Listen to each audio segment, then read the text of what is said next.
अभी हाल ही में अमेरिका ने भारत के निर्यात पर बहुत बड़ा झटका दिया है।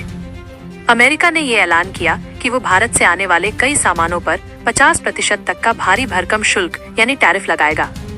ये टैरिफ पहले से लगने वाले करों के ऊपर है, मतलब जो भारतीय सामान पहले 20-25% शुल्क देकर अमेरिका पहुंचता था, अब उस पर कुल मिलाकर 50% तक की मार पड़ेगी।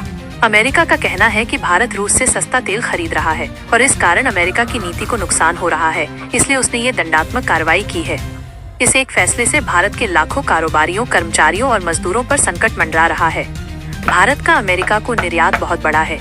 अमेरिका भारत के सबसे बड़े व्यापारिक साझेदारों में से एक है।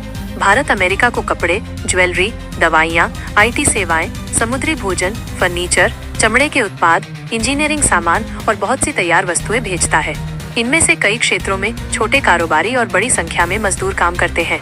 उदाहरण के लिए कपड़ा और वस्त्र उद्योग भारत में करोड़ों लोगों को रोजगार देता है।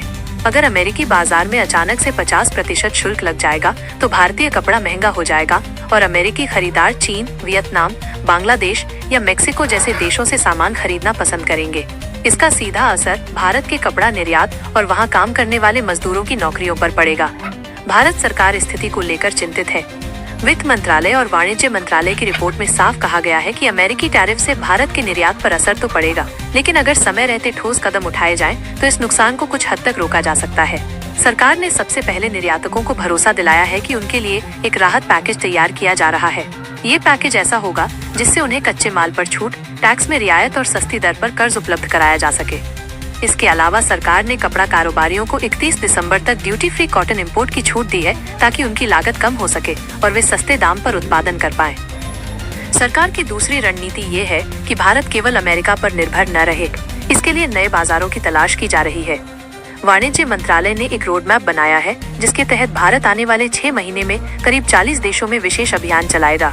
इन देशों में यूरोप के कई देश, अफ्रीका के उभरते बाजार, लैटिन अमेरिका और दक्षिण एशिया के देश शामिल हैं। इसका मकसद ये है कि अगर अमेरिकी बाजार छोटा हो जाए तो भारतीय सामान दूसरे देशों में बिक सके। इस मुद्दे पर भारतीय उद्योग संगठन भी सक्रिय हो गए हैं। Confederation of Indian industry (CII) और federation of Indian export organisation (FIEO) ने सरकार को पत्र लिखकर कहा है कि ये टैरिफ भारत में लाखों नौकरियों के लिए खतरा है। उन्होंने प्रधानमंत्री नरेंद्र मोदी से अपील की है कि इस मामले को कूटनीतिक स्तर पर उठाया जाए और अमेरिका से बातचीत की जाए, ताकि किसी समझौते का रास्ता निकले। उद्योग संगठनों का कहना है कि टेक्सटाइल, ज्वेलरी और सी फूड जैसे क्षेत्रों में पहले से ही प्रतियोगिता बहुत ज्यादा है और अगर 50% शुल्क लग गया तो भारतीय सामान टिक नहीं पाएगा। वित्त मंत्रालय की रिपोर्ट में ये भी बताया गया है कि टैरिफ का सीधा असर सीमित क्षेत्रों में ज्यादा होगा, मतलब सभी उद्योगों पर बराबर असर नहीं पड़ेगा। IT सेवाएं, दवाइयाँ और सॉफ्टवेयर जैसे सेक्टरों पर ये असर बहुत कम होगा, क्योंकि इन पर टैरिफ का असर सीधा नहीं पड़ता। लेकिन जहाँ जहाँ सामान की बिक्री होती है, जैसे कपड़ा, चमड़ा, फर्नीचर या मछली झींगा, वहाँ ये बहुत बड़ा झटका साबित होगा। अब सवाल उठता है कि इस संकट से निपटने के लिए भारत के पास क्या विकल्प है। पहला विकल्प है कि सरकार निर्यातकों को राहत पैकेज दे। यह पैकेज जल्द ही आने की संभावना है। दूसरा विकल्प ये है कि भारत अमेरिका के साथ कूटनीतिक स्तर पर बातचीत करे और कोशिश करे कि टैरिफ में कुछ राहत मिले। हालांकि अमेरिकी राष्ट्रपति ने यह कदम सख्ती दिखाने के लिए उठाया है, इसलिए तुरंत राहत मिलना मुश्किल दिखता है। तीसरा और सबसे अहम विकल्प है कि भारत अपने निर्यात का दायरा बढ़ाए और अमेरिका के अलावा दूसरे बाजारों में ज्यादा ध्यान। सरकार ने इस दिशा में कदम उठाने शुरू भी कर दिए हैं। प्रधानमंत्री मोदी ने हाल ही में GST दरों में कुछ बदलाव किए हैं और टैक्स रिफंड सिस्टम को आसान बनाने का ऐलान किया है। इससे निर्यातकों को कागजी कार्रवाई और पैसे की समस्या कम होगी। इसके अलावा सरकार ने कहा है कि आने वाले समय में make in India for the world के तहत खास अभियान चलाए जाएंगे, ताकि भारतीय सामान को नए देशों में पहचान मिले। इस पूरे मामले का एक और पहलू भी है। ये टैरिफ संकट केवल आर्थिक नहीं है, बल्कि राजनीतिक और कूटनीतिक भी है। अमेरिका का यह कदम भारत पर दबाव बनाने की कोशिश है, ताकि भारत रूस से तेल खरीदना कम कर दे। लेकिन भारत ने साफ कहा है कि वो अपने राष्ट्रीय हित को देखते हुए सस्ता तेल खरीदता रहेगा। भारत का तर्क है कि अगर उसे सस्ता तेल मिलेगा तो उसका फायदा सीधे तौर पर भारतीय जनता को मिलेगा, क्योंकि पेट्रोल और डीजल के दाम नियंत्रित रहेंगे। यही कारण है कि भारत ने अमेरिकी दबाव झेलते हुए भी रूस से तेल खरीदना बंद नहीं किया। विशेषज्ञों का मानना है कि इस संकट से भारत को 2 बड़ी सीखें मिल रही हैं। पहली ये कि किसी एक देश पर ज्यादा निर्भर रहना हमेशा जोखिम भरा होता है।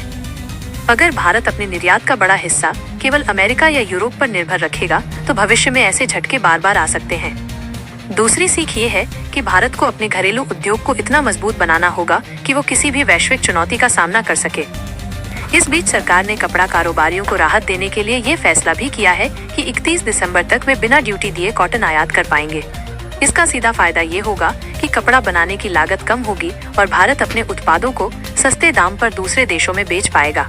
साथ ही सरकार ने निर्यातकों को 11% तक की छूट देने का ऐलान किया है ताकि उनकी प्रतिस्पर्धा क्षमता बनी रहे। सरकार ने एक 6 महीने का रोड मैप भी तैयार किया है। इस रोड मैप में यह तय किया गया है कि किस क्षेत्र में कितनी मदद दी जाएगी, किन नए देशों में विशेष अभियान चलाया जाएगा, किस तरह निर्यातकों को वित्तीय सहयोग दिया जाएगा और किस प्रकार मजदूरों की नौकरियों को सुरक्षित रखा जाएगा। ऐसे ही न्यूज़ देखने के लिए वीडियो को लाइक और चैनल को सब्सक्राइब जरूर करें। धन्यवाद।